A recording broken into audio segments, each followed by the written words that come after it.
একদিন বিজয়ী আসবে, এই মাটিতে ইসলামের পতাকা তুলবে, ইসলাম কায়েম হবে। লম্বা চওড়া ঘটনা আছে। তাহলে জেনে নেন, পৃথিবীটা দুইটি মেরুকরণ হয়ে গেছে, একটা বেঈমানদের আন্দোলন, একটা ইমানদারের আন্দোলন। তেমনি রাস্তাও দুটি হয়ে গেছে। আল্লাহ সূরা বাকারার মধ্যে বলছেন, বিসমিল্লাহির রহমানির রহিম, আল্লাহু ওয়ালিয়ুল্লাযীনা আমানু ইখরিজুহুম মিনাজ যুলুমাতি ইলান নূর ওয়াল্লাযীনা কাফারু আউলিয়াউহুমুত তাগুতু ইখরিজুনাহুম মিনান নূরি ইলায যুলুমাত উলাইকা আসহাবুন নারি হুম ফিহা খালিদুন। এখানে পশ্চিম দিক কোনটা? পেছন দিকটা। আমি দিক চিনতে পারছি না। তা একটা খালি কথা বলেছেন, এইটা পশ্চিম, বাকিটা আমার চিনতে অসুবিধা হবে? বাকিটা চিনতে অসুবিধা হবে? তাহলে দুটো রাস্তার কথা বলেছেন। ইমানদারদের রাস্তাটা কথা বলার পরে পরেই বেঈমানদের রাস্তাটা ধরেছে, আর বেঈমানদের রাস্তার শেষটা বলেছে, ইমানদারদের রাস্তার শেষটা বলেনি। কেন বলেনি? মহব্বতের কোনো মাপ নাই, কিন্তু শাস্তির মাপ আছে। এই জন্য বেঈমানদেরকে বলছে, তোদের রাস্তাটা সোজা গিয়ে একদম লেলিহান অগ্নিশিখাতে ঢুকেছে। আল্লাহ নিজে বলছেন। বহরমপুরকে বাইপাস করে বেলডাঙ্গা কৃষ্ণনগরকে ফাটিয়ে দিয়ে এদিকে আপনার ওমরপুর হয়ে ফারাক্কা হয়ে একটা হাই রোড ধরছে, আর একটা হাই রোড পাটনার ভিতর দিয়ে দিল্লি ধরছে। শিলিগুড়ি থেকে, কলকাতা থেকে দুইটি হাই রোড একসঙ্গে বের হয়েছে। একটা মুম্বাই খড়গপুর দিয়ে ধরছে, একটা আসানসোল দিয়ে দিল্লি ধরছে। এরকম ভারতবর্ষে কয়েকটা হাই রোড ধরছে। বন্ধুরা আমার, কালাম পাকের ভিতরে একটা রোড আছে। এই রোডটা এমন একটা হাই রোড, এই দ্রুতগামী রোড। এই রোডটা সোজা চলছে এমন জঙ্গল। এই রোডের যেতে যেতে একদম জান্নাতের দিকে ধরছে। বিশ্বনবী বলে গেলেন, তারাক্তু ফীকুম আমরাইন, তোদেরকে আমি দুইটি জিনিস ছেড়ে দিয়ে চলে গেলাম, দুইটি জিনিস তোদের মাঝে দিয়ে গেলাম। যদি তোরা টিপে ধরে থাকতে পারিস, লান তাজিল্লু মা তামাসসাকতুম বি, তোমরা যদি ওটাকে টিপে ধরো আর গোমরা হবে না, তোমাদের পথ নষ্ট হবে না। ঠিক তোমরা সাকসেস জায়গায় পৌঁছাবে, যে জায়গায় তোমরা যেতে চাইছো তুমি ওখানে পৌঁছাবে। সেই দুটি লাইনের নাম হলো, একটা কিতাব আল্লাহ, আল্লাহর কিতাব, আর একটা সুন্নতে রসুলি, রসুলের সুন্নত। এই দুটোকে যদি গোলাম, এই দুটোকে যদি হে আল্লাহর গোলাম আমার উম্মত তোমরা ধরে থাকো, একদিন ধীরে ধীরে ধীরে ধীরে তুমি জান্নাতুল ফেরদাউসের গেটে গিয়ে পৌঁছে যাবে। কিন্তু তোমার দ্বারা সম্ভব হবে কিনা? আল্লাহ তাবারাক ওয়া তাআলা বলছেন, শোন, দুইটি রাস্তা আছে, রাস্তা দুটির বর্ণনা কেমন? আল্লাহু ওয়ালিয়ুল্লাযীনা আমানু ইখরিজুহুম মিনাজ যুলুমাতি ইলান নূর, যারা মুমিন হবে, যারা আল্লাহর সঙ্গে আপোস করবে, আল্লাহকে আপনজন মনে করবে, আল্লাহকে ভালোবাসবে, আল্লাহ ছাড়া কিছু বুঝবে না, তারা সমস্ত অন্ধতাকে সরিয়ে দিয়ে পায়ে লাত মেরে দিয়ে আলোকে গ্রহণ করবে। তার মানে তাদের হাতে মদের বোতল ছুঁড়ে ফেলবে, দুধকে গ্রহণ করবে। বিশ্বনবী যখন মেরাজে গেলেন, জিবরাইল আমিন ট্রেতে দুইটি গ্লাস আনলেন, চাদর দিয়ে ঢাকা, রুমাল দিয়ে ঢাকা। নবীজিকে বলেন, ইয়া রাসূলুল্লাহ, একটা আপনি তুলেলেন। নবীজি দেখলেন, যেমনি চাদরটা খুলে দিলেন, দুইটি গ্লাস। নবীজি বললেন, কি জিবরাইল? বলে, এটা আছে মদ, এইটা আছে দুধ। আপনি একটা তুলেলেন দুইটার মধ্যে। আল্লাহর নবী দুধটা তুলে নিলেন। যখনই আল্লাহর নবী দুধটা তুলে নিলেন, জিবরাইল আমিন প্রকাশ্যে বলে দিলেন, ইয়া রাসূলুল্লাহ, আপনার উম্মত বেঁচে গেল, আপনার উম্মত বেঁচে গেল। আজকে যদি আপনি মদটা তুলে নিতেন, আপনার উম্মত পশ্চিম দিকে সূর্য ওঠা পর্যন্ত নিশার ঘোর কাটত না। যার নবী দুধ তুলে নিয়েছে, মদের মুখে লাত মেরে দিয়েছে, তার উম্মত আজকে নিজের গায়ের দুধ, আল্লাহ দেওয়া নেয়ামত, চা চা করে টেনে বালতিতে ভরে নিয়ে ওই দুধকে পলসন্ডায় বেচে দিল, ওই দুধকে বহরমপুরে বেচে দিল। বেচে দিয়ে সেই দুধে বেচার টাকাতে বোতল খেয়ে বাড়ি ঢুকছে। এর মতো পথভ্রষ্ট আর কে হতে পারে? এ হলো লাইন, এ হলো নাকাম, এ হলো অবতরণ, এ কোনোদিন উত্তোলন পাবে না। আল্লাহ তাবারাক ওয়া তাআলা বলছেন, যারা আমার সঙ্গে আপোস করবে, আমাকে নিয়ে মহব্বত করবে, ভালোবাসা আমার সঙ্গে সৃষ্টি করবে, তারা পৃথিবীর সমস্ত নেগেটিভগুলোতে লাত মারবে, হারামগুলোকে লাত মেরে হালালকে গ্রহণ করে নেবে। আর যারা শয়তানের সঙ্গে আপোস করবে, ওয়াল্লাযীনা কাফারু আউলিয়াউহুমুত তাগুত, তাগুত শক্তিকে আপনজন বানাবে, শয়তানের চক্রান্তকে আপন বানাবে, আপোস করে নিবে। এরা কি করবে? ওলা আতাগুতু ইখরিজুহুম মিনান নূরি ইলা যুলুমাত, এরা আলোর রাস্তাকে ছেড়ে দিয়ে অন্ধকারকে গ্রহণ করলো। এই লোকগুলো কোথায় চলছে, কোথায় যেছে, কোথায় যেছে, কোথায় যেছে? এ চলছে চলছে চলছে চলছে, যেদিন রাস্তাটা শেষ হবে, উলাইকা আসহাবুন নারি হুম ফিহা খালিদুন, এই লোকগুলি জাহান্নামের আগুনে ঢুকবে।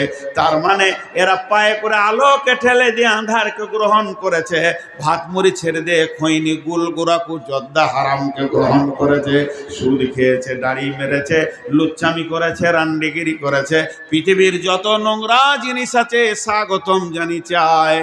মদকে বলেছে আয়, জুয়া আয়, তাস আয়, লুডু আয়, ডাবা আয়, এগুলোকে গ্রহণ করে নিয়েছে। আল্লাহ তাবারাক ওয়া তাআলা বলছেন, আলো নাই, অন্ধকারে হাঁটতে শুরু করেছে। উলাইকা আসহাবুন নারি হুম ফিহা খালিদুন, একটা গ্রুপের জন্য আল্লাহ বলে দিলেন জাহান্নামের ভিতরে ঢুকবে।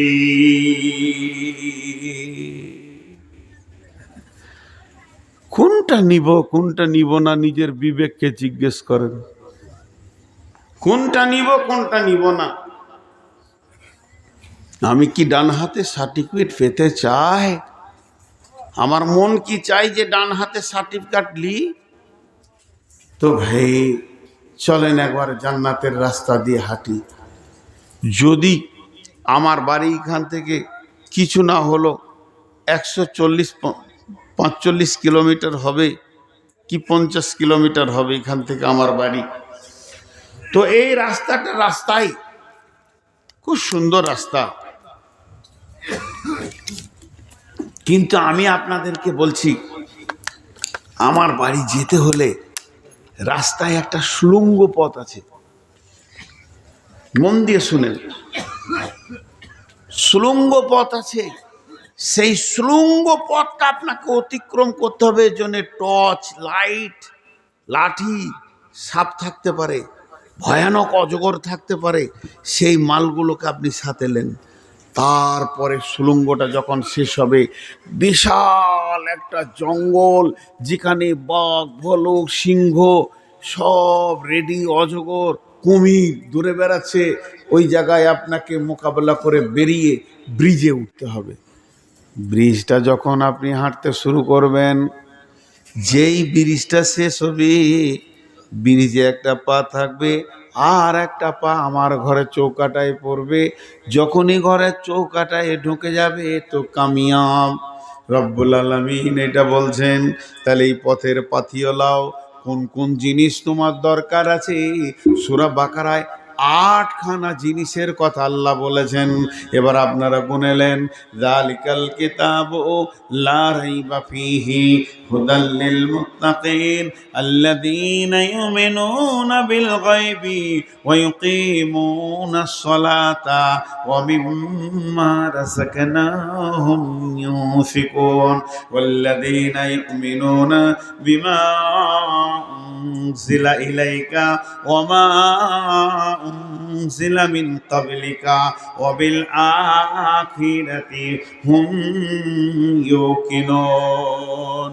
এবার আল্লাহ এই 8টা কথা বলার পর বলছে, উলাইকা আলা হুদাম মির রাব্বিহিম, উলাইকা আলা হুদাম মির রাব্বিহিম, এই লোকগুলি তো তার রবের রাস্তাতে রয়েছে, তার রবের দেওয়া রাস্তা, স্বচ্ছ রাস্তা, পরিষ্কার রাস্তা, যে রাস্তায় নোংরা নাই, পায়ে চোট লাগবে না, আঁধার নাই, ভয় লাগবে না, অজগর তাড়বে না, বাঘ ভালুকের কোনো লেশ মাত্র নাই, সেই রবের রাস্তাতে রয়েছে।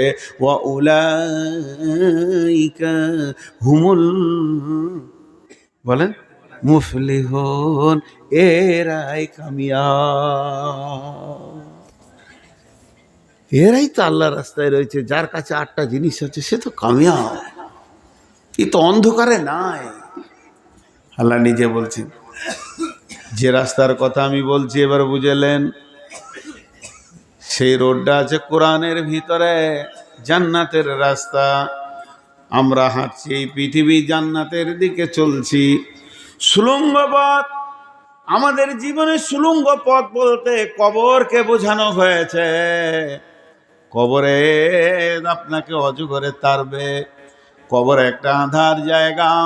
বিশ্বনবী কবরের 2টি রূপ বলেছেন। কবর হলো জাহান্নামের সুলঙ্গ কিংবা জান্নাতের টুকরো। জাহান্নামের সুলঙ্গ বেঈমানদের জন্য ওটা জাহান্নামের সুলঙ্গ পথ। কবরে ঢুকলো মানে সুলঙ্গতে চলতে শুরু করলো, সে জাহান্নামের দিকে ধাবিত হয়েছে। কিংবা নবীজি বলছেন জান্নাতের টুকরো, সেখানে সে আনন্দের মধ্যে থাকবে। এই সুলঙ্গ পথ যখন অতিক্রম হয়ে যাবে, কিয়ামতের ময়দানে তোলা হবে। ওখানে জেনেলেন আপনার বক ভালুক বলতে চারিদিকে জাহান্নাম যেন হা হা করছে, অগ্নি লিলিহান শিখায় তো কত হারাম কিছু চায়। আর ফেরেশতারা যেন খুঁজে বেড়াচ্ছে বেঈমান কই কই সে। আর জাহান্নাম থেকে উটের মতো গর্দন একজন উঠবে, সেই প্রাণীটা বলবে কই বেজাকাত লোক কই। সাপ উঠবে, কই বেজাকাত কই, কই বেঈমানরা কই। আবার জাহান্নাম কথা বলবে, রব্বি, হে আমাদের রব, আইনাল মুতাকাব্বির, আইনাল মুতাজাব্বির, কোথায় সে তাকাব্বুর করনেওয়ালা, নিজের বংশ গৌরব করনেওয়ালা, নামাজ রোজা ছেড়ে দিয়েছে, বেঈমানের জগতে নেমেছে, দেখিয়ে দেন। ওই জায়গা আপনাকে ট্যাকেল করতে হবে। লা তামলিকু নাফসুন লিনাফসিন শাইয়া ওয়াল আমরু ইয়াউমাইযিন লিল্লাহ। বাপ আসবে না, ভাই আসবে না, এমন একটা জায়গায় যেতে হবে, ওই জায়গায় আপনার সাহায্যর কেউ থাকবে না। আল্লাহ তাবারাক ওয়া তাআলা বলছেন, নবী হে ইয়াসআলুনাকা আনিস সাআতি আইয়ানা মুরসাহা, হে নবী তোমাকে কিয়ামত সম্পর্কে জিজ্ঞাসা করা হচ্ছে, সেটা কবে হবে বলে দাও। ফিমা আনতা মিন যিকরাহা, এখানে আমার কোনো বলার কিছু নাই, এর ব্যাপারে আমি কিছুই জানি না। ইলা রব্বিকা মুনতাহাহা, এর গোটাটাই রয়েছে তোমাদের রবের কাছে, আমানত আছে। সেই রব কবে কিয়ামত করবে সেই দিন হবে। তুমি কি এত বড় হিরো হয়ে গেছো, কিয়ামতের সামানগুলোকে রেডি করেছো? জানো কিয়ামত কাকে বলে? ইয়াউমা ইয়ারাউনাহা, ইয়াউমা ইয়ারাউনাহা কান্নাহুম ইয়াউমা ইয়ারাউনাহা লাম ইয়ালবাসু ইল্লা শিয়াতান আও দুহাহা। মানুষকে যখন কিয়ামতের মাঠে তুলে কমপ্লিট করে দেয়া হবে, হাসরবাসী বলবে পৃথিবীতে এক সকাল কিংবা এক সন্ধ্যা ছিলাম। ছেলে পেলে হয়নি, 12টা ছেলের মা, কত প্রসব যন্ত্রণা। তোমার ছেলে না, জানি না ছেলে হবে, আমি তো এক সকাল সন্ধ্যা ছিলাম, এর মধ্যে ছেলে হবে? বিশ্বাস করবে না, ব্যবসা বাণিজ্য ডাম্পার, টাকা পয়সা কিছু নেই। এক সকাল ছিলাম। আমি পুবার থেকে আসছি, আমার বাড়ি থেকে রঘুপুর, গাড়ি হাঁ হাঁ করে দৌড়ছে। মাত্র একবার দাঁড়িয়েছি রাইখার মসজিদে, ইমাম সাহেবটা খুব মহব্বতের। বললাম ভাই ঘরে এসে গোসল করেই বেরিয়ে যাচ্ছি ধুলিয়ান থেকে এসে, কিচ্ছু খাইনি, লাল চা জোগাড় করো বিনা চিনির, সুগার। তো চায়ের দোকানে যাব না, তুমি বিনা চিনির লাল চা জোগাড়। কতক্ষণ আসবে? এই 20 মিনিটে ঢুকে যাব। শুধু মসজিদে দাঁড়ালাম, দেখছি চা রেডি আছে, লাল চা, সুগার ফ্রি, 1 কাপ চা খেলাম আর 2টি মুড়ি খেলাম, আবার গাড়ি ছাড়লাম। এখন যদি কেউ বলে রাই খাই কতক্ষণ ছিল, কাপ চা খেয়েছি, কিছু ছিলাম, 1 কাপ চা খেয়েছি। তো এইরকম কাউকে যদি কিয়ামতের মাঠে বলা হয়, তুমি দুনিয়াতে কতক্ষণ ছিলে? আল্লাহ বলছে, ও বলবে ইল্লা আশিয়াতান আও দুহাহা, একটা সকাল কিংবা একটা সন্ধ্যা ছিলাম, এর বেশি পৃথিবী হলে আমি কিছু বুঝি না। অথচ আমি এই পৃথিবীতে 54 বছরকে চেটে খেয়ে নিলাম, 54 বছর হজম করে দিলাম, এটাকে বলবে এক সকাল কিংবা এক সন্ধ্যা? আল্লাহ তাবারক ওয়া তাআলা বলছেন, ওই কিয়ামতটা যখন পেরিয়ে যাবি, তোর সামনে আসবে একটা ব্রিজ, পুল সিরাত, ওখানে তোকেই উঠতে হবে। ওয়া মিনকুম ইল্লা ওয়ারিদুহা কানা আলা রাব্বিকা হাতমান মাকদিয়া। আমি অজীব করে দিয়েছি, পুল সিরাত এমন একটা রাস্তা, আমি আমার নবীকেও পর্যন্ত মাফ করিনি, এমন কি বিশ্ব নবী পর্যন্ত পুল সিরাতে পা দেবেন, তারপরে তিনি জান্নাতে যাবেন। তাহলে পুল সিরাতে উঠতে হবে।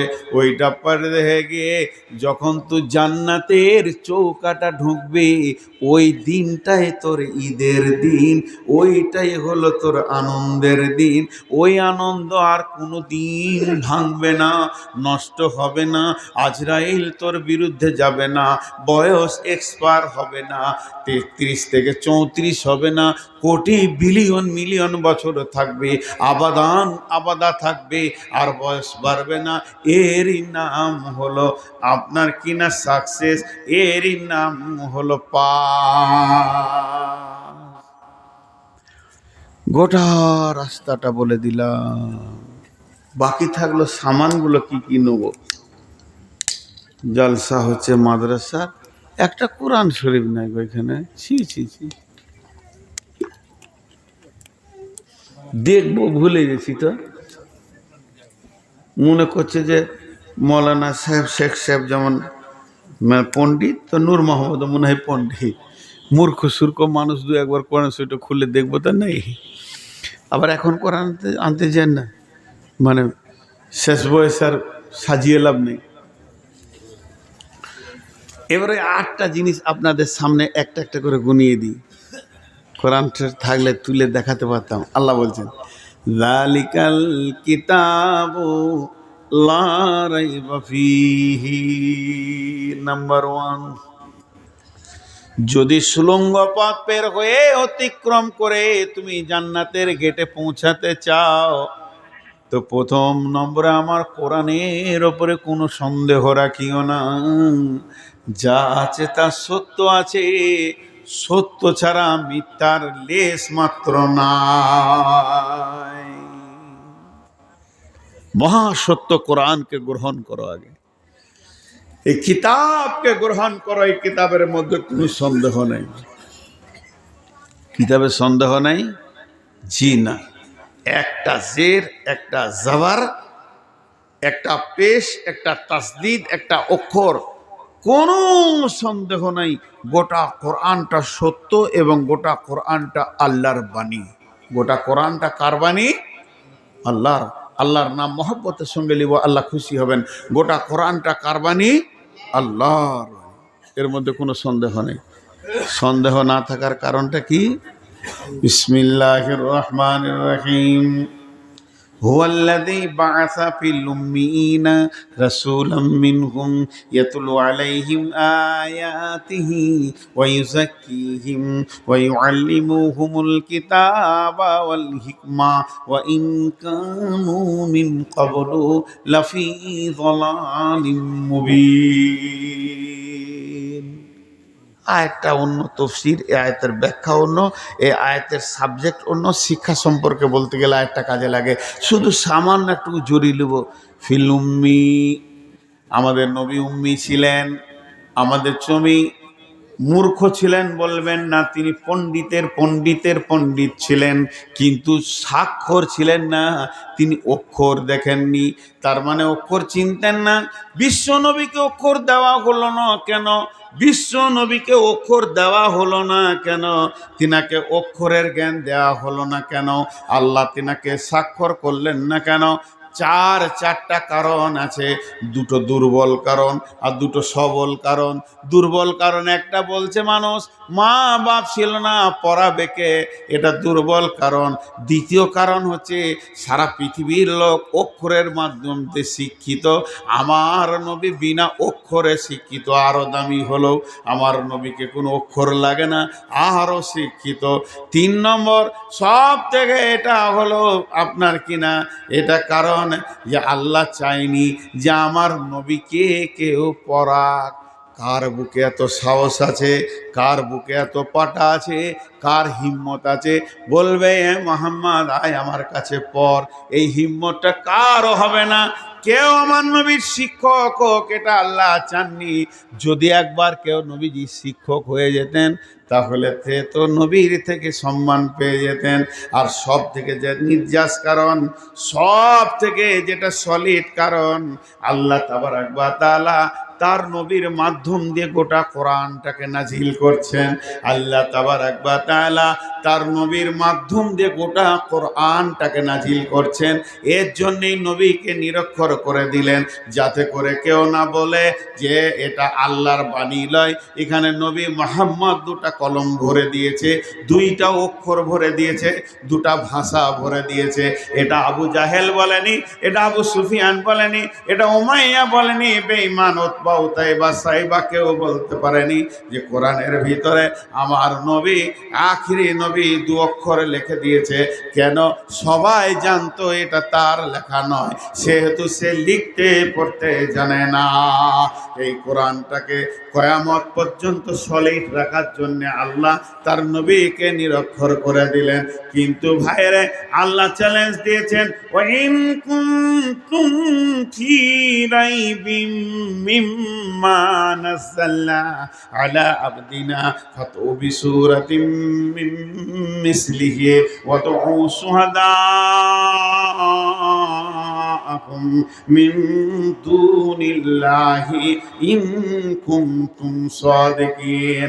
হে বিশ্ববাসী, যতজন বচসা করো, তর্ক করো, কোরআনের বিরুদ্ধে কথা বলো, যদি তোমাদের ক্ষমতা থাকে আর সারা পৃথিবীর জ্ঞান বিজ্ঞানী এক জায়গায় হয়ে যাও, আল্লাহকে বাদ দিয়ে দেখি আমার কোরআনের মতো একটা ছোট্ট সূরা লিখিয়ে দেখিয়ে দাও, পারবে না, পারবে না, পশ্চিম কালেও পারবে না। অতএব এই কোরআনের উপরে 100% বিশ্বাস রাখতে হবে। 1 নম্বর গেল। 2 নম্বর, কোরআন বলছেন হুদাল লিল মুত্তাকিন, এই কোরআন হেদায়েত দেবে মুত্তাকিদেরকে। তাহলে তোমাকে মুত্তাকি হতে হবে, মুত্তাকি হয়ে তোমাকে কোরআনের আওতাভুক্ত আসতে হবে, নচেত তুমি হেদায়েত পাবে না। তোমাকে মুত্তাকি হতে হবে, মুত্তাকি যদি হও তবেই তুমি হেদায়েতের আওতাভুক্ত হতে পাবে। কারণ খোদাভীরু যদি না হও রাস্তা পাবে না। আল্লাহ নিজেই বলেছেন সূরা আনআমের ভিতরে, বিসমিল্লাহির রহমানির রহিম, ওয়ান্না হাযা সিরাতি মুস্তাকিমা ফাত্তাবিউহু ওয়া লা তাত্তাবিউ সুবুলা ফাতাফাররাকা বিকুম আন সাবিলি যালিকুম ওয়াসাকুম বিহি লাআল্লাকুম তাত্তাকুন। ওয়া আন্না হাযা, নিশ্চয়ই এটা হলো সিরাতি মুস্তাকিমা, এই কোরআনটা হলো সিরাতি মুস্তাকিমা, ফাত্তাবিউহু, চলতে থাকো, কোরআনকে ধরে চলতে থাকো, কোরআনের ডিরেকশনে চলতে থাকো, ওয়ালা তাত্তাবিউ সুবুলা, অন্য পথে তুমি যাবে না। যদি তুমি অন্য পথে চলে যাও, ফাতাফাররাকা বিকুম আন সাবিলি, আমার কাছ থেকে বহু দূর সরে চলে যাবে, আমার কাছ থেকে অনেক দূর চলে যাবে। যালিকুম ওয়াসাকুম বিহি লাআল্লাকুম তাত্তাকুন, আমি আল্লাহ তোদেরকে ওসিয়ত করছি, আমি স্বয়ং আল্লাহ তোদেরকে ওসিয়ত করছি, যদি তোরা মুত্তাকি হস তবেই তোরা রাস্তা পাবি। যে ভয় করে সে বেঁচে যাবে, রাস্তা পাবে, যার ভয় নাই তার জিন্দেগির মূল্য নাই। আপনি 1000বার বললেও আমি করব না, না। তাহলে ওই অখিটা কিনে আসতে হবে ওয়াইদুল্লাহকে, 10 টাকাতে খালি মুখ দিয়ে থু বড়িয়ে দিয়ে 1.5 ঘন্টা কাটিয়ে দিলাম।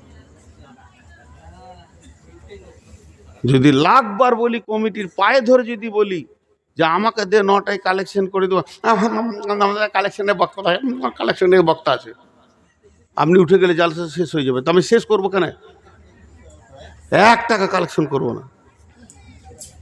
পায়ে ধরে যদি বলি যে কালেকশনটা আমি করে দেবো, আমাকে দাও 9টায়, লোক আমাকে ভালোবাসে, কালেকশনটা বেশি হবে, তো মানবে না, ওরা উবুর হয়ে পড়ে যাবে। কালেকশন কি করবি? রাত 1টায় উঠবি, লোক রাখতে হবে। বাইরের লোক মনে হয় গায়ে থাকলে বরকত নাজিল হবে, মাতাল কটা এসে গায়ে থাকলে, আর ওই গায়ের লুচ্চা কটা ঘুরে বেড়াবে, তো বরকত হবে গায়ে আর কি। এই উঠছে কেন এরা? ওই ওই উঠছে কেন? আমি কোরআন শরীফ বাইরে কথা বলছি নাকি আপনাদেরকে? কেন কোরআনের বাইরে কথা হচ্ছে, চলে যাচ্ছে?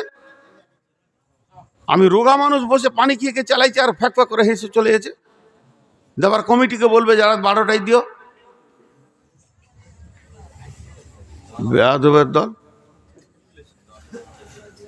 হেদায়েতের কথা বলছি, একটা কোরআনের বাইরে বলিনি।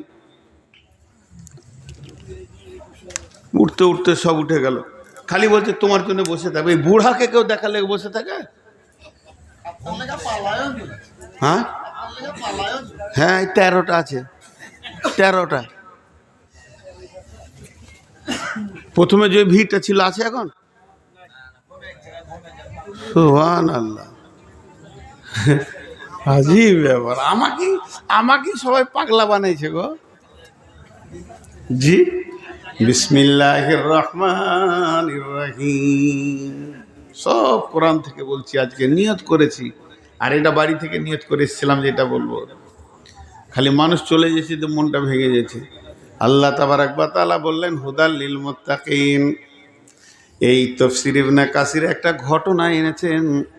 উবাই ইবনে কাব রাদিয়াল্লাহু তাআলা আনহু বর্ণনা করছেন। ঘটনাটা হচ্ছে হযরতে উমারের জামানার ঘটনা। হযরতে উমার ভরা মজলিসে বলছে, হাগো তোমরা যতগুলো লোক আছো, রসুলের কাছ থেকে কেউ আল্লাহর ভয় সম্পর্কে শুনেছ? দিলে ভয় থাকলে মানুষ হেদায়েত পায়। কোরআন বলছে সে কবরে বেঁচে যাবে, হাসরে বেঁচে যাবে, জান্নাত যাবে। তো ভয় কাকে বলে এটা রসুলের কাছ থেকে শুনেছ? তোমরা কেউ শুনেছ? এটা বলছে উমার। খলিফা উমার যখন এটা বলছে, তখন একটা সাহাবী হাত তুলছে, আমিরুল মুমিনিন আমি শুনেছি। তাহলে তা বলে কি উমার জানতেন না?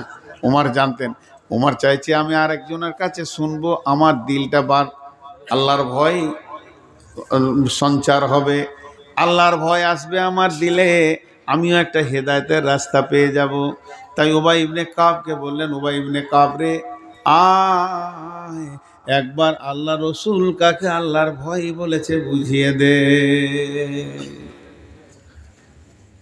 আরে ওকে হাতটা ধরে বার করে দেন রে ভাই। তখন থেকে চোখের সামনে খালি একবার ডান দিকে বাঁ দিকে করছে, যাবে তো চলে যা রে বাবা। এমনি সুগারের রুগীকে বিরক্ত করছে, দুটোই বুড়া, আর জ্বালাইছে এখানে এত বুড়ি টান চলে দিচ্ছে, আর 8 ঘন্টা থাকতে পারছে না। বকলাম, তবে চলে গেল। রাস্তায় যেতে যেতে বললো খুব খচ্চর, শালা বায়ান ভালো করে কিন্তু এমনি মিজাজ খুব কড়া। আর আমার মতো নরম মিজাজের কেউ আছে ভাই, না মিশলে বুঝবে কি করে? হ্যাঁ, দুঃখ লাগে কিছু জিনিস বুঝে না। পরশুদিন এক জালসাতে দুঃখ করে বলছি, সুগারের রুগীকে যদি পেশাব লাগে না, ও কাপড়ে হয়ে যাবে। সময় দেয় না আল্লাহ। এখন যদি একবার নিয়ত করি যে পেশাব লেগেছে, তাই গেটটা পার হতে পারবো না। হ্যাঁ, এটা সময় দেয় না। আর আমি গাড়ি থেকে নেমে চিন্তামণি ফতেপুরে জালসা কালকে পেশাবের দিকে দৌড়ছি, বললো টানিয়ে যে কতক্ষণে বাথরুমে ঢুকবো, আর 4 জন মুসাফা করার লেগে দৌড়ছে।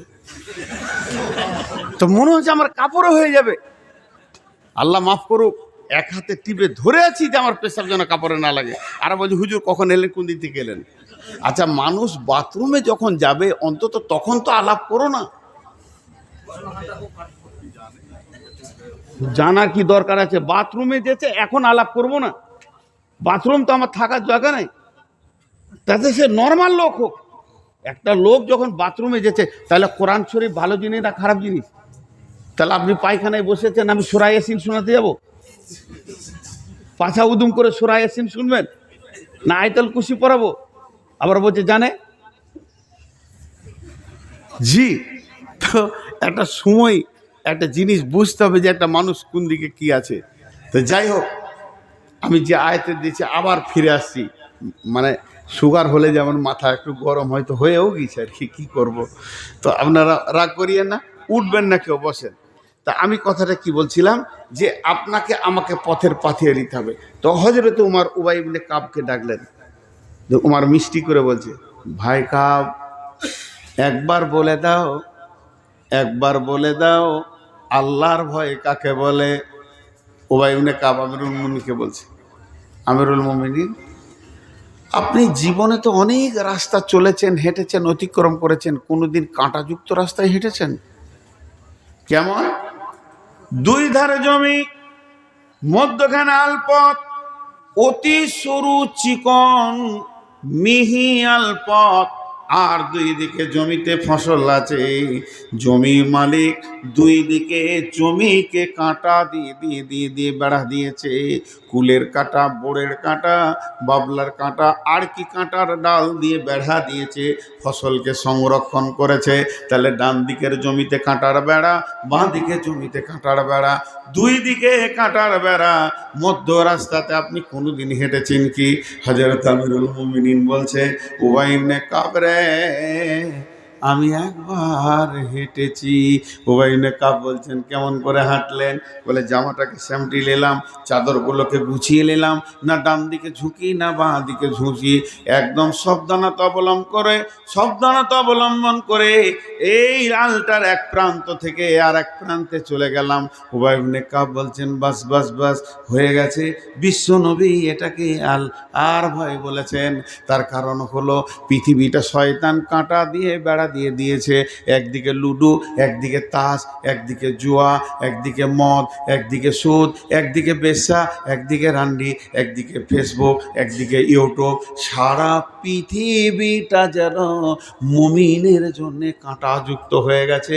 ইমাম বুখারী আলাইহির রহমা গভীর রাত্রিতে তাহাজ্জুদের পর কেঁদেছিলেন, এ আমার রব, পৃথিবীটা এখন লুচ্চা লাফাঙ্গারদের জন্য প্রশস্ত হয়ে গেছে, মুমিনদের জন্য সংকীর্ণ হয়ে গেছে। মুমিন যে পা ফেলবে, কাঁটা ছাড়া জায়গা দেখতে পেছে না।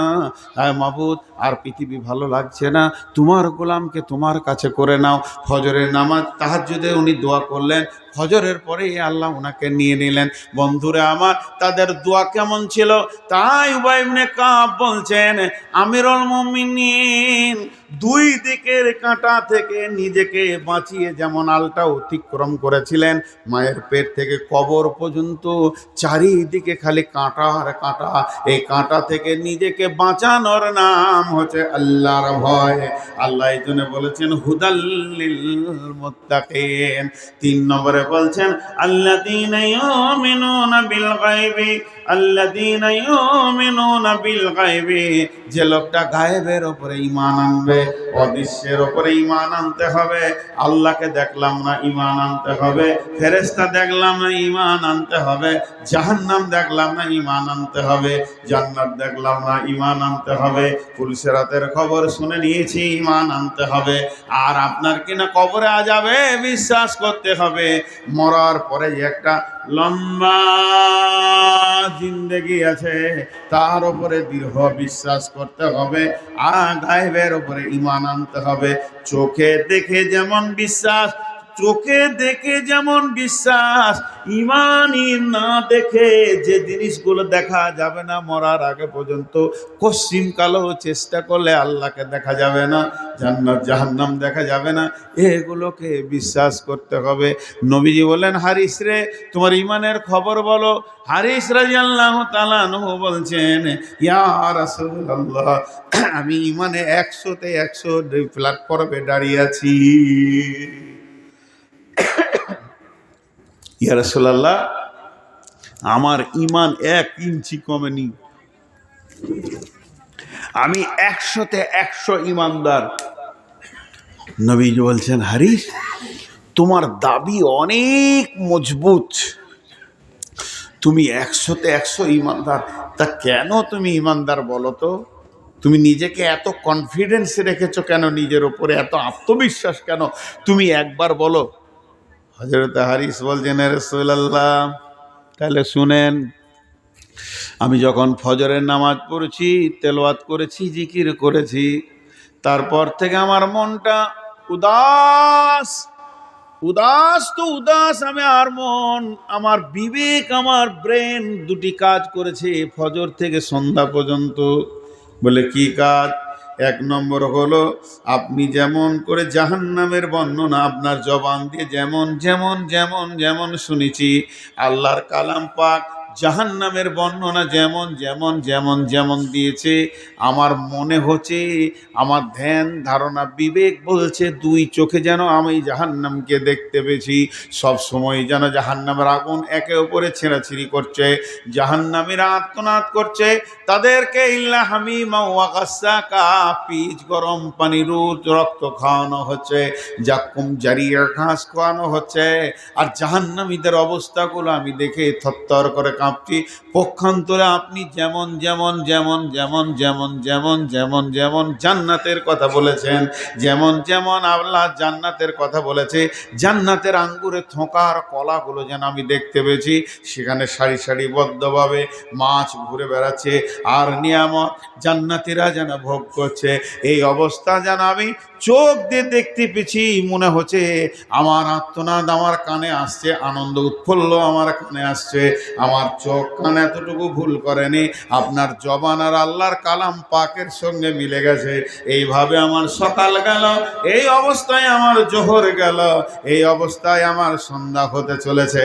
আমার নবী বললেন, হারিস রে, তুমি কামিল ইমানে আছো, তোমার ইমানের দাবিটা সত্য আছে। কারণ একটা মুমিন 24 ঘন্টার মধ্যে একবারও জাহান্নাম আর জান্নাতের চিন্তা করবে। তাহলে আল্লাহ তাবারাক ওয়া তাআলা বলছেন, আল্লাযীনা ইউমিনুনা বিল গায়বি, যেগুলো দেখা যায় না তার উপরে বিশ্বাস করতে হবে। ওই বিশ্বাসটা যখন হয়ে যাবে, যার বিশ্বাস আছে ওই লোকটাকে দুই জায়গায় খুঁজে পাওয়া যাবে, ওকে আর পৃথিবীর কোনো জায়গায় পাওয়া যাবে না।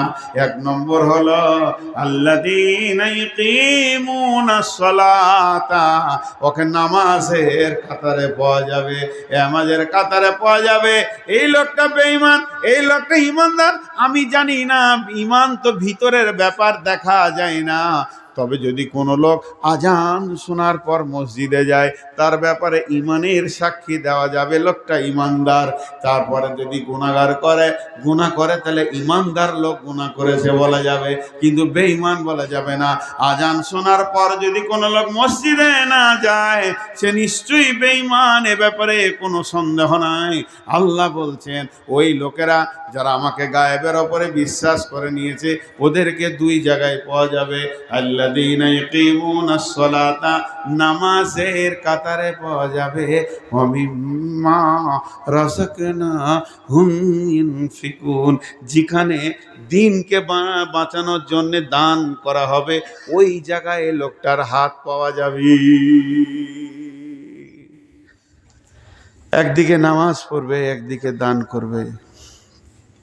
নামাজ পড়বে, জি হ্যাঁ, আজান হলেও নামাজের কাতারে হাজির হবে। এটা এমনি দুনিয়াবি ঘটনা বলছি। সেই আরবের লোক এসেছিল কেরলে, তো ওকে একটা ভিজিটিং কার্ড দিয়ে গেছে ওই ওর দোকানের, যে যদি কোনো দিন হজ উমরা করতে যাও, মদিনা যাও, তো দেখা করবে। তো বাইদি ভাই ও 1-2 বছর পর চলে গেছে মদিনায়। তোর মনটা খুশি কত যে লোকটার সাথে দেখতে পাবো। কেরল এসেছিল, এখানে হয়তো চিকিৎসা করতে এসে, ওর সঙ্গে সময় কাটিয়েছে অনেক। তো মনে মনে করছে এইবার লোকটাকে পাবো। তোর বাড়িতে গিয়েছে, তো বাড়িতে ঘরের যে গার্ড আছে, কাজ মাজ করে, বড় লোক মানুষ, ও উর্দু ভাষী। ও বলেছে ঘর মে নেই হ্যাঁ, দোকান মে হ্যাঁ। তো দোকানে গেছে, তো দোকানে দুটো কর্মচারী বসে আছে, ওরা বলছে দোকান মে নেই হ্যাঁ, মাকান মে হ্যাঁ। তো দোকান মাকান, মাকান দোকান, মানে ওরাও লোকটা খুঁজে পেয়েছে না। ঘুরতে ঘুরতে ক্লান্ত হয়ে গেছে, তো জোহরে আজান হয়েছে মসজিদে নববীতে। তো বলছে আর খুঁজে যখন পেলাম না, তো নামাজ রোজাটা করি, উমরা করতে এসেছি। তো নামাজের কাতারে দাঁড়াবে, সুন্নত পড়বে, দেখছি ওই লোকটা সামনে। তো জানটা বড় হলো, যাক পেয়ে গেছি। নামাজ শেষ হলো, দেখা হলো, মদিনাওয়ালারা খুব মেহমানদারি করে, ওকে ধরে নিয়ে যে হোটেলে কি খাবেন, এ খান ওই খান, খুব গল্প করতে করতে মাঝে বলছে যে ভাই রে, এই মরুভূমির রাস্তায়, বালি রাস্তায় হেঁটে ক্লান্ত হয়ে গেলাম, দোকান যেছি, তো বলছে মাকানে যা, মাকান যেছি, তো বলছে দোকানে যা, খুঁজে পেয়েছি না। তো মদিনার লোকটা কি উত্তর দিয়েছে জানেন? এটা তো আপনার ভুল, দোকান মাকানে খুঁজবেন কেন? দোকান মাকান কি মমিনের খোঁজার জায়গা? ভাইরা আমার, মমিনকে যদি খুঁজতে হয় একটা সহজ রাস্তা, সেটা হলো মসজিদের গেটে দাঁড়িয়ে থাকো, আজান হলে মমিন যেখানেই আছে মসজিদে ঢুকবি। মমিন কোনোদিন মসজিদ ছাড়া থাকতে পারবে না। মমিনকে খোঁজা বেশি কঠিন লয়। রঘুপুর এসছি, নাম আব্দুস সালাম, আবুল কালাম, হজরতে আলী, আর কিছু নাম হোসেন, আর কিছু নাম জমিরুল ফকিরুল, সুন্দর নাম রাখা হয়েছে মুসলমান। তাহলে ওকে খোঁজ করব, আমি ঠিক জোহরের সময় এসে মসজিদের গেটে বসবো, আজান হলে মুমিন যেখানেই আছে মসজিদে ঢুকতে বাধ্য হবে। সাহাবারা জেলা মাজমাইনরা 5 ওয়াক্ত নামাজে মসজিদে আসতেন। যদি মসজিদে না আসতেন তো ওরা 3টে চিন্তা করত, অমুক কইরে কাতারে তো নাই, মসজিদে কাতারে দেখে না। এক সাহাবীকে যদি দেখা না যেত, সঙ্গে সঙ্গে ওরা 3টে চিন্তা করত। প্রথম নম্বরে বলতো নিশ্চয়ই অসুস্থ হয়ে গেছে, বিছানায় পড়ে আছে, না হলে কেন মসজিদ আসবে না। 2 নম্বরে বলতো না, তা যদি না হয় বিদেশে সফরে চলে গেছে, কোনো ব্যবসা বাণিজ্যে তার জন্যে নেই, তাহলে দুটোই হলো ভালো। আর 3 নম্বর চিন্তাটা অতি নোংরা, মসজিদে নাই মানে কি সে দিন ত্যাগ করে বেদিন হয়ে গেছে, মুরতাদ হয়ে গেছে নাকি, অন্য দিনে চলে গেল নাকি। ভাইরা আমার, সারা জীবন নামাজ পড়ে না, ওর নাম মুসাল্লি। বীরভূমে, আপনাদের এটা তো মুর্শিদাবাদ নাকি, বীরভূমে একজনের নাম হচ্ছে মুসাল্লি, জুমাও পড়ে না, ওর নাম মুসাল্লি। কি করবি? এই তো অবস্থা। তো নামাজের কাতারে পাওয়া যাবে মুমিন, গরিব থেকে গরিব, তার থেকেও গরিব, দিন আনা দিন খাওয়া, একদিন খাওয়া একদিন না খাওয়া। কিন্তু দানের যখন প্রতিযোগিতা চলবে কোরআনকে আগে বাড়ানোর জন্যে, ইসলামকে আগে বাড়ানোর জন্যে, তখন ওকে বসে থাকা দেখা যাবে না। যতটুকু পারবে দৌড়ে এসে দানের ময়দানে হাজির হবে। নিজের মাল থেকে, রুজি থেকে আল্লাহর রাস্তায় দান করবে। ভাবিয়েন না যে কালেকশন করছি।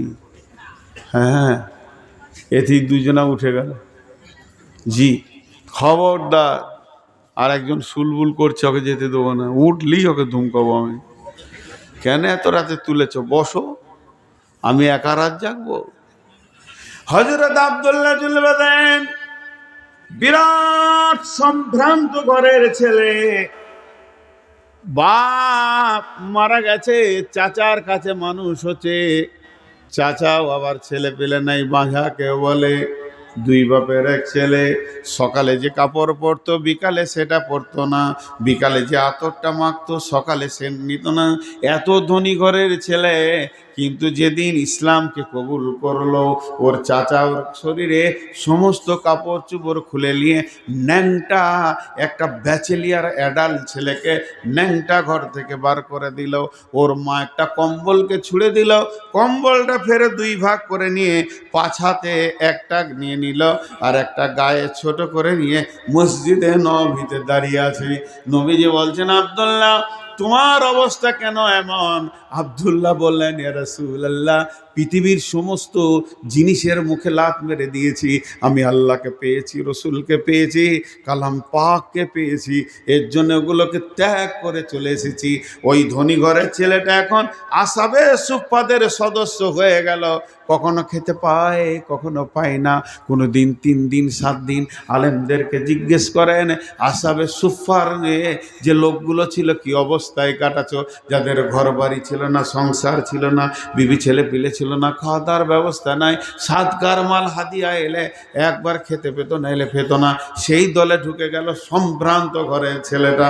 ঘটনা ঘটল কি, মুতার যুদ্ধে ডঙ্কা বেজে উঠেছে, তবুকের ময়দানে সাজো, সৈন্য সাজো, তৈল মাখিয়া ধরিবে টিপিয়া যাইবে পিছলাইয়া, এমন সৈন্য সাজানো হচ্ছে, চারিদিক থেকে সব রই রই কাণ্ড চলছে। নবীজি এলান করে দিলেন, যার কাছে যা আছে মসজিদে নববীতে জমা কর। সবাই মাল জমা করতে লাগলো। ইয়া রাসূলুল্লাহ, এটা আমার, আবু বকর আমার, উমর আমার, ওসমান আলা, এটা আমার, আর কেউ বলে আমার। লেন লেন, মালের ঢেরি লেগে গেছে। কিন্তু ওই আব্দুল্লাহ জুলবাতা যায় মাত্র দুটো কম্বলের মালিক, একটা খেজুরের মালিক নয়, একটা খেজুরের আঁটিও পর্যন্ত নয়। ওই আব্দুল্লাহ একবার উঠছে আর একবার বসছে, জোরে জোরে নিঃশ্বাস নেয়, একবার উঠে একবার বসে। আমি কি দান করব রে, আমাকেও তো দানের ময়দানে আমার হাতটা একবার যেতে হবে। আবার বসে যায়, এই কম্বলটা দিব তো গা খালি হয়ে যাবে, এইটা দিব তো পাছা খালি হয়ে যাবে। আল্লাহ, আমার কি কিছু নয়? আজকে আমি একটা মুমিন হিসেবে কি তোমার দানের ময়দানে আমার হাতটা দিতে পারবো না? অনেকক্ষণ থাকার পর মাথাটা নামো করে ধীরে ধীরে রসুলের কাছে গিয়ে দাঁড়ালেন।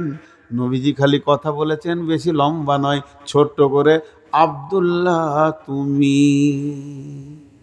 আব্দুল্লাহ তুমি মানে অনেক কথা লিখেছে। তুমি কেন এলে? তুমি কেন? তুমি এমনি খেতে পাও না, 2-3-4 দিন পর যা দেওয়া হয় খায়, তোমাকে দান করতে হবে না বাবা, তুমি কেন এলে? আব্দুল্লাহ চোখের যখনই নবী বলেছেন আব্দুল্লাহ তুমি, তখন আব্দুল্লাহ মাথা নামো করে বলছি, ইয়া রাসূলুল্লাহ, আমি অনেকক্ষণ থেকে চেষ্টা করেছি, এই দানের ময়দানে আমি একটা খেজুর পেলেও দিতাম, খেজুরে আটিও নাই, আমার নিজের মাল বলতে কিছুই নাই, কি দিব কি দিব কি দিব করে ভেবে চিনতে পেরেছি না। শেষকালে একটা জিনিস আমি পেয়েছি, এটা আমি দিতে চাই, যদি আপনি গ্রহণ করে নিতেন তো আমি খুশি হতাম। নবীজি বললেন কি? আব্দুল্লাহ বললেন, ইয়া রাসূলুল্লাহ, আমাকে আল্লাহ একটা প্রাণ দিয়েছে, এই যুদ্ধে আমি প্রাণটা দিয়ে শহীদ হতে চাই, আপনি আমাকে কবুল করে নেন। যুদ্ধের জন্যে আমার মাল নাই তো আমি জানটা দিয়েও শরীক হয়ে যাব। নবীজি বললেন কবুল। ওই আব্দুল্লাহ চলে গেলেন যুদ্ধে। বিশ্ব নবী দোয়া দিলেন। আব্দুল্লাহ যখন বিদায় নিচ্ছেন, আল্লাহ নবী বলেন, আল্লাহ, আমার আব্দুল্লাহ রক্তকে কাফেরের জন্য হারাম করে দিলাম। আব্দুল্লাহ চিৎকার মেরে কেঁদে উঠলেন, ইয়া রাসূলুল্লাহ, এটা তো আমার মন চাইনি, আপনার দোয়া তো কবুল হয়ে যাবে, আর আমি শহীদ হতে পারবো না। নবীজি ফাজাইলে বর্ণনা করলেন, আব্দুল্লাহ রে, তুমি যদি বিছানা তো মারা যাও, তোমাকে শহীদের দরজায় তোলা হবে। তোমার ত্যাগ তিতিক্ষা এত বড়, আল্লাহ তোমাকে শহীদের দরজা দেবে। ওই তবুকের প্রান্তে খোলা আকাশের নিচে কয়েকদিন থাকার কারণে এত জ্বর হয়ে গেল, আব্দুল্লাহ জীবনের মতো বিদায় নিলেন। বিশ্ব নবী আব্দুল্লাহ লাশটা হাতে করে, কেউ বলে কবর দেওয়ার পর এই কথা বলেছিলেন। আল্লাহ নবী বলছেন, দাও দাও, তোমাদের ভাইয়ের লাশটাকে আস্তে আস্তে দাও, ধীরে ধীরে কবরে নামাও। হজরতে বেলাল বলেন, সাউন্ডটা তো বেলালের হাতে মশাল ছিল, আলো দেখাচ্ছে, রাত্রিতে অন্ধকারের ভিতরে লাশ নামানো হচ্ছে। এমন সময় বেলাল বলে, ও আব্দুল্লাহ, তোর কপাল কত ভালো রে, রসুল তোর লাশ নামাচ্ছে, এ কপাল কি আর কারো হয়? বিশ্বনবী লাশটাকে হাতে নিয়ে বলেছিল, জি না, এটা নয়। কেউ বলছে মাটি দেওয়ার পর আল্লাহকে বলছে, আল্লাহ, আজকে সন্ধ্যা পর্যন্ত আমি তোমার প্রিয় পয়গম্বর, তোমার হাবিব আব্দুল্লাহর ওপরে রাজি ছিলাম, তুমিও রাজি হয়ে যাও। হযরতে বেলাল চিৎকার মেরে কাঁদে, ও আব্দুল্লাহ, তুই কত বড় সৌভাগ্য, এই লাশটা যদি তোর না হয় আমার হতো, আজকে আমি সৌভাগ্য হয়ে যেতাম। মুমিন, তোমার হাত ভিতরে থাকবে না, তুমি নিজের জন্য নিজের মালকে জমা করবে, দান তোমাকে করতে হবে না। তোমার একটা অ্যাকাউন্ট নম্বর আছে আল্লাহর কাছে, সেই জায়গায় তুমি জমা করবে। মুমিন কোনোদিন দানের ব্যাপারে পিছাবে না, কারণ ওর তো বিশ্বাস আছে আমার রুজির মালিক আল্লাহ, আমার টাকা তো মালিক আল্লাহ, আমার জীবনের মালিক আল্লাহ। অতএব মুমিনকে ওই জায়গায় পাওয়া যাবে। 8টার মধ্যে 5টা বলা হলো। 1 নম্বর হচ্ছে কিতাবের ওপরে বিশ্বাস, 2 নম্বর হচ্ছে আল্লাহর ভয়, 3 নম্বর হচ্ছে অদৃশ্য গায়েবের ওপরে আপনার কি না বিশ্বাস রাখতে হবে, 4 নম্বরে সালাত আদায় করতে হবে, 5 নম্বরে মাল থেকে দান করতে হবে, 6 নম্বরে হলো আল্লাযীনা ইউমিনুনা বিমা উনজিলা ইলাইকা ওদেরকে ঈমান রাখতে হবে যে জিনিসটা ওদের উপরে নাজিল করা হয়েছে, অর্থাৎ কোরআন। কোরআনকে দুইবার বললো কেন? এর ব্যাখ্যা ওর ব্যাখ্যা আলাদা। ওয়াল্লাযীনা ইউমিনুনা বিমা উনজিলা ইলাইকা, তোমাদের উপরে যা নাজিল করা হয়েছে তার উপরে বিশ্বাস রাখতে হবে। ওমা উনজিলা মিন ক্বাবলিকা, তোমাদের পূর্বে যত নবী এসেছিল সব নবী সত্য, সব কিতাব সত্য। তুমি চলবে কোরআনের ওপরে, কিন্তু ঈমান তোমাকে রাখতে হবে তৌরাত, ইনজিল, জবুরের ওপরে। আসমান থেকে 125-এর অধিক কিতাব এসেছে, সেই কিতাবগুলোর ওপরে বিশ্বাস রাখতে হবে, সেই নবীগুলোর ওপরে বিশ্বাস রাখতে হবে। কোরআনের ওপরে বিশ্বাস, ওই ওপরে বিশ্বাস, পরের কিতাবের ওপরে বিশ্বাস। আর 8 নম্বরে হচ্ছে ওয়াবিল আখিরাতি হুম ইউকিনুন, ওয়াবিল আখিরাতি হুম ইউকিনুন, ওয়াবিল আখিরাতি হুম ইউকিনুন। আখিরাতের ওপরে দৃঢ় বিশ্বাস রাখতে হবে। একটা কথা জিজ্ঞেস করছি, যে কটা লোকই আছেন আপনারা, আমার জিভ খুব শুকিয়ে যাচ্ছে, আর 10 মিনিট দেন, কাজটা পুরো কমপ্লিট হয়ে যাবে। কিন্তু একটা কথা জিজ্ঞেস করছি, কিয়ামত আখিরাত কথাটা বুঝেন? দুটো ভাষা বলছি, কিয়ামত আখিরাত, দুটো শব্দ বললাম, দুটা কি এক না দুটা দুই? কথা বলে না, মুখ খুলে না এতগুলো লোক। কিয়ামত আখিরাত কি এক না দুই? কেউ বলছে আলাদা, কেউ বলছে এক। আর যারা মুখ খুলছে না ওরা বলছে দেখি লিগা মুখ খুলি না। জি একটাই না? জি বাপ, দুটা আলাদা আলাদা আলাদা। একটা উদাহরণ দিলে বুঝতে পারবেন। একটা লোক চুরি করে ধরা পড়েছে, একটা লোক মারামারি করে পুলিশে ধরেছে, যে নিয়ে গেছে, যে কাঠগোড়ায় তোলা হয়েছে। কাঠগোড়া বুঝছেন তো? কোর্টের কাঠগোড়া, আরে হ্যাঁ না বলে না, কাঠগোড়ায় তোলা হয়েছে। এটা হচ্ছে কিয়ামত, যতক্ষণ বিচার চলবে। আর যখন ফাইসালা হয়ে গেল, বেকসুর খালাস কিংবা জেল, ওইটা হলো আখিরাত। যতক্ষণ বিচার চলবে, বিচারের দিনটা কিয়ামত, আর বিচারের পর যে ভোগটা আসবে জান্নাত জাহান্নাম, ওইটা হলো আখিরাত। বুঝতে পারছেন কি না? আর আখিরাতে বিচার নাই, আখিরাতটা হলো ভোগ। তাহলে আল্লাহ বলছেন ওয়াবিল আখিরাতি হুম ইউকিনুন, ওদের আখিরাতের উপরে, জান্নাত জাহান্নামের উপরে দৃঢ় বিশ্বাস থাকবে। চোখে দেখা জিনিস যেমন বিশ্বাস, তার থেকেও দামি বিশ্বাস থাকবে। মুমিন বলবে আমার চোখ ভুল দেখতে পারে, কিন্তু আমার নবী ভুল বলেননি। কখনো ভুলবশত খালুকে বাপ বলে দিয়েছি, কখনো ভুলবশত মাকে খালার মতো লেগে গেছে, খালাকে মায়ের মতো মনে হয়েছে। তার কারণ আমি চোখে এটা ভুল দেখে ফেলেছি, এটা আমার দ্বারা হয়ে যেতে পারে। কিন্তু আমার আল্লাহ যে খবর দিয়েছে, নবী যে খবর দিয়েছে, এর মধ্যে ভুলের লেশ মাত্র নাই। ওয়াবিল আখিরাতি হুম ইউকিনুন। জি, আখিরাতের কত বিশ্বাস ছিল তাদের, সাহাবা রাদিয়াল্লাহু আজমাইনদের কত বিশ্বাস ছিল, যে তারা ডুকরে ডুকরে কাঁদত।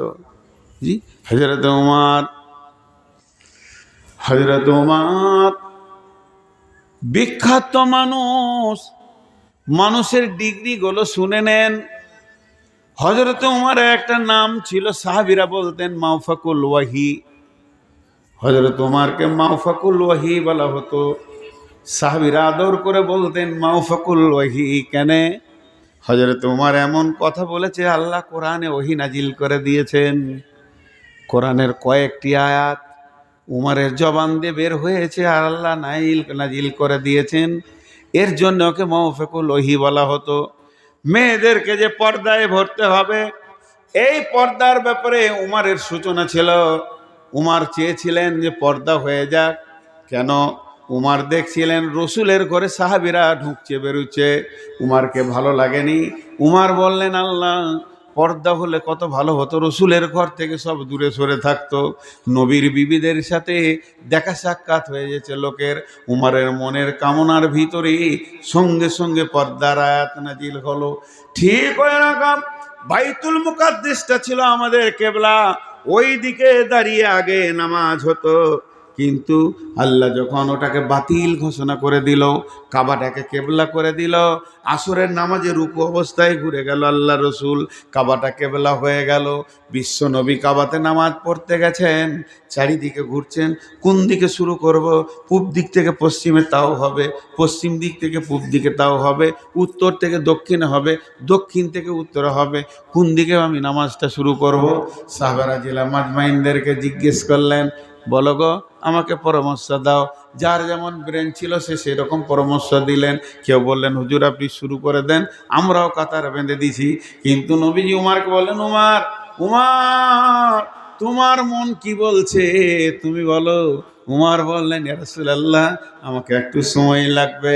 কাবার এটা পশ্চিম দিক, কাবার এটা পূর্ব দিক, কাবার এটা উত্তর দিক, কাবার এটা দক্ষিণ দিক, কিন্তু একটা জিনিস আমি ভেবে দেখছি, আমার ভাবনা বলছে কাবার পূর্ব দিকে রয়েছে আল্লাহর ঘরের দরজা, মানুষ যে দরজা ধরে কাঁদবে, ভিক্ষা চাইবে, সেটা কাবার পূর্ব দিকে রয়েছে।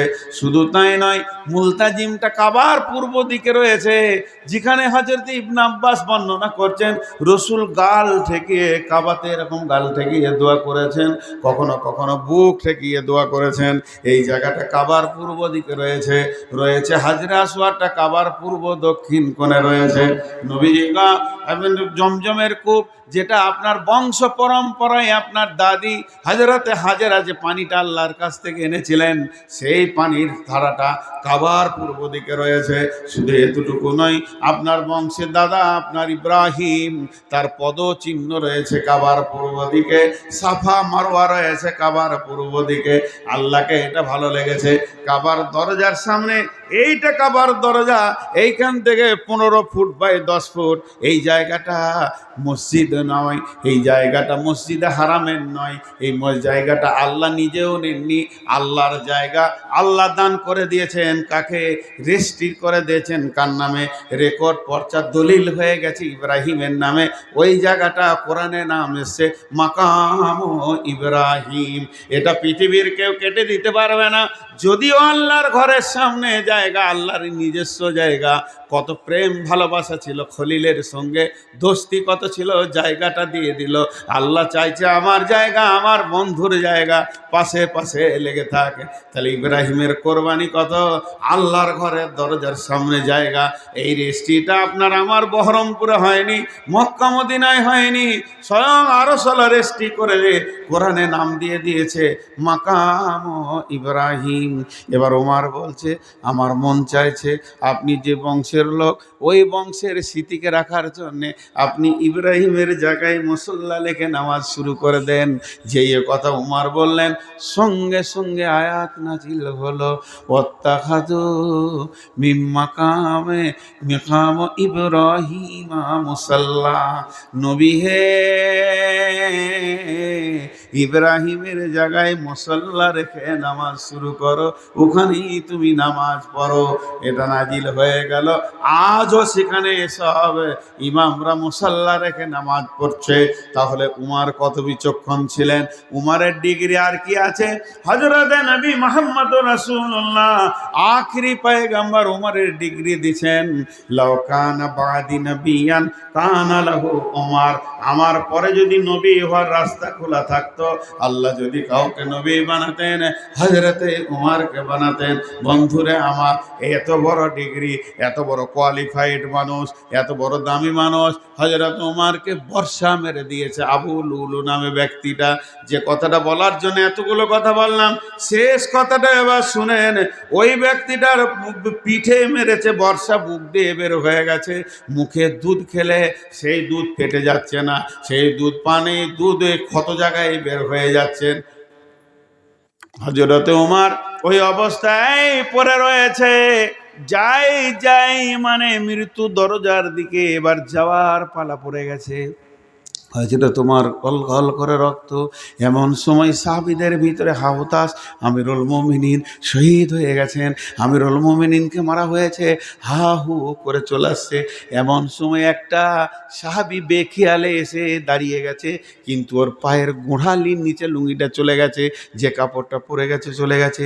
হযরতে ওমর আর কয়েক সেকেন্ড পর মৃত্যুর দরজা অতিক্রম করবে, মৃত্যুর রাস্তায় হাঁটছে, মৃত্যুর যন্ত্রণা অনুভব করছে, আস্তে আস্তে যেন সে মওতের দিকে যেছে। ওই অবস্থায় কত ট্যালেন্টেড ব্রেন, চক্ষু চোখে দেখেছে গোড়ালির নিচে ওর কাপড় রয়েছে।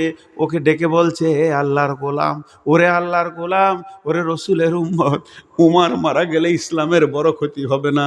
উমার মল্ল তো মল্ল ছেড়ে দে, একটা মানুষই তো মারা গেছে, তুই আল্লাহর রসুলের শূন্যটাকে আগে মাছা, ওটাকে মেরে দিস না।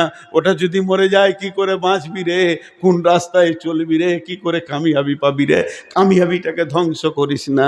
গোড়ালির ওপরে কাপড়টা তোল, আমি মরে গেছে এটা না হাউতাস করার দরকার নাই, তার থেকে বড় জিনিস মরে যেতে রসুলের সুন্নত। হে মুসলমান, পা দুটো ধরে বলছি, যুবক রে, তোদেরকে বাপ বলছি রে বেটা, তোদের পাগুলো ধরে বলছি, একবার দেখবি ফুল প্যান্টটা কোথা আছে। আর উমার কি বলেছিলেন বাপজি আমার, এই অবস্থায় উমার গল করে রক্ত বের হচ্ছে। উমারের বেটা বিচক্ষণ ব্রেন নিয়ে বাপকে সান্ত্বনা দিতে দিতে বলছে, আব্বা আপনারা রসুলের সাহাবী, আপনার নামের পাশে আছে রাদিয়াল্লাহু আনহু, আপনি এত হতাশা হচ্ছেন কেন? আপনি আখিরাতের ব্যাপারে মনে হচ্ছে ভয় খেয়ে গেছেন, আপনি তো যাচ্ছেন আল্লাহর মুলাকাতে, তবে কেন এত ভয় খাচ্ছেন আব্বা? আপনাকে তো বীর হয়ে তরি সৈনিক হয়ে থাকা দরকার।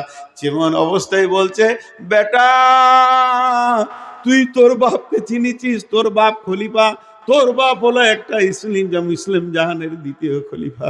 তোর বাপের পাপের ব্যাপারে তোর তো খবর নাই। তোর বাপ যে কত জঘন্য, তোর বাপ যে কত নিকৃষ্ট, তোর বাপ যে কত নিকৃষ্ট মানের মানুষ তুই জানিস? আমার হাতের তলোয়ার রসুলের গর্দন আনতে গেছে।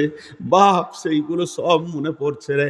আজকে আমি বিদায়ের প্যাককালে আমি কি পাপের ঢেরি করে রেখেছি।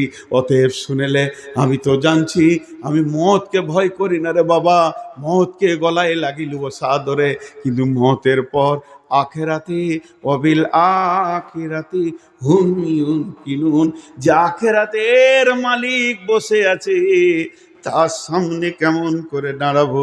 আমি মওতের এই কয় সেকেন্ড আগে আমার আমল নামা দিকে তাকিয়ে দেখছি, আমার ব্যাগে মওতের একটু সামান নাই, শুধু গানার ঢেরি, শুধু গুনার ঢেরি রয়েছে বাবা। তবে একটা কাজ কর, তোর জাঙ্গে মাথাটা রাখিস না, মাথাটা নিচে নামিয়ে দে, আমি একটু মাটি দিয়ে মাথাটা নগড়িয়ে নিই মরার আগে। যদি আমার আল্লাহ এই দৃশ্য দেখে আমাকে মাফ করে দেয়, আমাকে যদি ক্ষমা করে দেয়, বেটা আমি ওই অবস্থায় আল্লাহর সঙ্গে মোলাকাত করব, মুখে নাকে মাটি লেগে। বেটা রে, তোকে একটা কথা বলছি, আম্মা জান আয়েশার কাছে যা, গিয়ে জিজ্ঞেস কর, সালাম দিয়ে উম্মুল মুমিনিন আম্মা জান আয়েশাকে গিয়ে বলবি আদবের সঙ্গে, আম্মা জান আমার আব্বা তার দুই বন্ধুর পাশে শুতে চাইছে। মানে আম্মা জান আয়েশার ঘরে রসুলের কবর, তার পাশে আবু বাকারের কবর, তাহলে রসুল তো হলো আয়েশার স্বামী, আর আবু বাকার হলো আয়েশার বাপ। বাপকে আর স্বামীকে কবরে রেখেছে নিজের ঘরে। আমি তোর নিজের বাপও নই, আমি তোর অন্য কেউ নই, আমার সঙ্গে পর্দা, তবে কি আমাকে ওইখানে জায়গা দিবে? আমি দুই বন্ধুর পাশে কিয়ামত পর্যন্ত শুয়ে থাকতে চাই। একবার জিজ্ঞেস করে আয়। জিজ্ঞেস করতে গেল বেটা বিচক্ষণ, যেমন বাপ তেমনি বেটা, জি আম্মা জান আয়েশাকে জিজ্ঞেস করলেন, উম্মুল মুমিন আয়েশা, আমার আব্বা তার দুই বন্ধুর পাশে কিয়ামত পর্যন্ত থাকতে চাইছে। আম্মা জান আয়েশা একটু চিপ থেকে বলছে, এটা চলবে, কারণ আমি আয়েশার থেকে উমারের ইসলামের অবদান বেশি আছে। উমার তার রসুলের কাছে শোয়ার শখ রাখে, চেয়েছে আমি জায়গা দিয়ে দিব, আমার ঘরে যাও বলো গা। উমারের বেটা এসে বলছে, আব্বা খুশি সংবাদ, আপনাকে পারমিশন দিয়ে দিয়েছে। তারপরও উমার বলছে, বেটা আমি বেঁচে আছি তার জন্য পারমিশন দিয়েছে। আমাকে গোরের কাফনে যখন সাজিয়ে নিয়ে যাবে, খাটটাকে নিয়ে যাওয়ার পর আর একবার খাট নামিয়ে জিজ্ঞেস করে নিবি, যদি না বলে তো সাধারণ গোরস্থানে দিয়ে দিবি, হ্যাঁ বললে ওখানে দাফন করবি। এই বিচক্ষণ লোকগুলো আখিরাতের ব্যাপারে কত ভীত সন্ত্রস্ত। আমি কি সামান করতে পেরেছি? আমি কি সেই দিন আল্লাহর কাছে গিয়ে সাকসেস হব? বন্ধুরে, এরাই বলছেন। তাই আল্লাহ বলছেন অবিলাখিরাতি হুম ইউকিনুন। সামানগুলো গুটান, একটা একটা করে বলছি। কষ্ট হচ্ছে ভাই। একটা হচ্ছে প্রথম নম্বরে কোরআনের উপরে বিশ্বাস, 2 নম্বর আল্লাহর ভয়, 3 নম্বরে যেগুলো দেখা যাবে না মওতের আগে সেগুলোর উপরে বিশ্বাস, জান্নাত জাহান্নাম পুলসিরাত কবর আখিরাত। 4 নম্বরে নামাজ পড়তে হবে, 5 নম্বরে দান করতে হবে, 6 নম্বরে আল্লাহর নাজিলে কিতাবের উপরে বিশ্বাস রাখতে হবে, 7 নম্বরে পূর্বের কিতাবের উপরে বিশ্বাস রাখতে হবে, 8 নম্বরে মরার পরে যে রবকে মোলাকাত করে জান্নাত জাহান্নামে যাব এর উপরে দৃঢ় বিশ্বাস রাখতে হবে। এই 8টা সামান, এই 8টা সামান, এই 8টা সম্পদ আমল নামা ব্যাগে নিয়ে নেন। এবার রোডে হাঁটতে শুরু করেন। সুলঙ্গ কবর আসবে, চিন্তা নাই, অজগর নাই, রাস্তা ক্লিয়ার। কিয়ামতের মাঠে আপনার সামনে কেউ দাঁড়াবে না, আপনার সামনে কেউ দাঁড়াবে না, ওখানেও ক্লিয়ার। পুলসেরাতে আপনি আদরের সঙ্গে পার হয়ে নিজের দেশে যখন পৌঁছাবেন সেইটার নাম হবে মুফলিহুন। তাই আল্লাহ বলছেন উলাইকা আলা হুদাম মির রাব্বিহিম, যে লোকগুলো এইগুলোর ওপরে দৃঢ় হয়ে আছে ওরা তাদের রবের রাস্তার উপরে আছে। যে লোকগুলো এইগুলো মেনে মেনে মেনে মেনে চলছে সে তার রবের রাস্তার উপরে আছে। ভুল নাই, ভুল নাই, ভুল নাই। ওয়া উলাইকা হুমুল, জোরে বলেন, ওয়া উলাইকা হুমুল মুফলিহুন, এরাই কিয়ামতের মাঠে বেঁচে যাবে। আল্লাহ আমাদের সকলকে বাঁচিয়ে দেন, আল্লাহ আমাদেরকে কিয়ামতের মাঠে বাঁচিয়ে দেন। আল্লাহ বিচার চাই না, দয়া চাই, দয়া করে দেন রব্বুল আলামিন। তুমি যদি বিচার করো একটা লোক জান্নাত যাবে না, আর তুমি যদি মাফ করো একজনও জাহান্নাম যাবে না, আর তুমি যদি জাহান্নাম না দিয়ে সবাইকে জান্নাতে দিয়ে দাও তোমার বিরুদ্ধে কেউ কিছু করে নিতে পারবে না। আর তুমি যদি সবাইকে বিনা হিসাবে জাহান্নামে দিয়ে দাও তাও তোমার হক আছে। তুমি এত বড় হকওয়ালা, তোমার হক আছে বিনা হিসাবে জাহান্নাম দিয়ে দেয়া। ওগো আল্লাহ, এত রাত্রি হয়ে গেল, আমরা তোমার কাছে ক্ষমা চানোর আশায় বসে আছি, সকলকে তুমি মাফ করে দাও। ভাইয়া 4টা মিনিট সময় লিছি, একটাও লোক উঠবেন না আল্লাহর রাস্তায়। আমি উঠলে আপনারা উঠবেন। তা আমি বলছি, কেউ আল্লাহর গোলাম আছেন? একটা 5,000, 10,000, 2,000, 1,000, আপনার মন যেটা চাইছে একবার দেনেওয়ালা কেউ আছেন আল্লাহর গোলাম? জি, মা বোনেরা আমার যে কটায় আছেন, সুন্দরম সরকার, সুন্দরম সরকার, সুন্দরম সরকার কেন্দ্র সরকার না ইন্ডিয়া সরকার? সুন্দরম সরকার 1,000 টাকা। জি, মা বোনেরা কেউ যদি থাকেন টাকা পয়সা দেনেওয়ালা, তো ওখানে যে পড়ছে সে উঠবেন না ভাই, একসাথে উঠবো ওটাই ভালো। আমি তো 4 মিনিট নিয়েছি, 4-5 মিনিট। আছেন কেউ আর? মা বোনেরা, মা বোনেরা তো কি আর দিবে, সারা জীবন চুরি করা টাকা, ব্যবসা বাণিজ্য করে না, পকেট মারা টাকা আর কত দিবে? ওদিন মেলাই দিলে। কি সুন্দর জীবন বলেন দেখি। ঘর নেই, স্বামীর ঘর নেই, বাপের ঘর নেই, বেটার ঘরেই থাকে। জীবনে ঘর নেই এদের, নারীদের ঘর নেই। বলো নারী তোমার কোনটা বাড়ি? বাপের বাড়ি, শ্বশুর বাড়ি, নারী তোমার স্বামীর বাড়ি। বলো নারী তোমার কোনটা বাড়ি? ওদের বাড়ি নাই, বিনা ঘরে। টাকা পয়সা ইনকাম করার দরকার নেই, খালি পকেট মারবে, চলে গেছে, জীবনও চলে গেছে। বলেন কি সুন্দর জীবন আল্লাহ দিয়েছে। আবার পকেট মারাটা জায়েজ আছে, আল্লাহ রসুল জায়েজ করে দিলেন। আবু সুফিয়ান ছিল হারকিটে, আর আবু সুফিয়ানের বিবি ছিল হিন্দা। তাহলে আবু সুফিয়ান হচ্ছে রসুলের চাচাতো ভাই, হিন্দা হলো রসুলের ভাবি। তো হিন্দা যে বলছে, ভাই মোহাম্মদ তোমার ভাই বড় হাড় কিপটে মাল ভাই, কিছু কিনে না। তো বলছে ভাবি অত ভাবতে হবে না, চুরি করে চালিয়ে যাও। হাড় কিপটেদের কোনো ট্যাবলেট নেই যে খাইয়ে দিবেন ও তারপর থেকে দান খয়রাত করবে, ওদের ওটা মরা পর্যন্ত অবস্থা। তা বাস চুরি করা যায় হলো। আবার স্বামীকে মিথ্যা কথা বলা যায় খুশি করার লেগে। চুরি করার পর যদি ধরা পড়ে তো বলবো আল্লাহর কসম আমি লি নেই গো, অন্য কেউ লিয়েছে, দেখো গা। হয়ে গেল, রাস্তা ক্লিয়ার। এ চোর ধরা খুব মুশকিল। কে আছেন ভাই? আর মা বোনেরা তো যা ছিল দিয়ে দিয়েছে, আর কিছু নাই। আপনারা বলেন, সময় যে চলে গেছে, বলেন।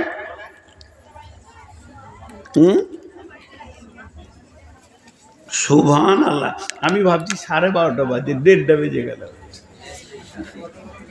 যার নাই কোনো গতি সে করে সভাপতি। সন্ধ্যা থেকে বসে আছে, আমি মাত্র 2 ঘন্টা। আমি চালাক, চালাক নয়, সেই সন্ধ্যা থেকে বসে বাতি দিছে। কত কষ্ট, হ্যাঁ, বেলা থেকে। জি, জেল। হাই কপালে 3 বার ঠেকাই হিন্দুদের মতো পেলাম। যাই হোক, ইজ্জতটা রাখলেন ভাই। আর কেউ আছেন ভাই? কিছু বলে না। এই আচ্ছা, আমি এবার দোয়া পরে ছেড়ে দিচ্ছি। খালি একটা আবদার রাখছি, এইখানে এই যে আমি এই টাকাটা বিসমিল্লাহ করলাম, 10, 20, 50 যার কাছে আছে এখানে ফেলে তারপরে যাবেন। আমাকে তো কেউ টাকা দেয় না আমি জানি। হ্যাঁ, মাশাআল্লাহ। তো 50 দিয়েছে, তো তোমাকে 50 দিতে হবে।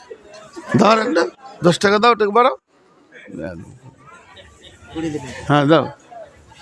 সুবহানাকা আল্লাহুম্মা ওয়া বিহামদিকা আশহাদু আল্লা ইলাহা ইল্লা আনতা আস্তাগফিরুকা ওয়া আতুবু ইলাইকা। চলে যাবেন, আমি বসে আছি। আপনাদের চলাফেরা পর্যন্ত আমি বসে থাকবো। একটা টাকা হলে দিয়ে যান। যারা দান করেছেন 10,000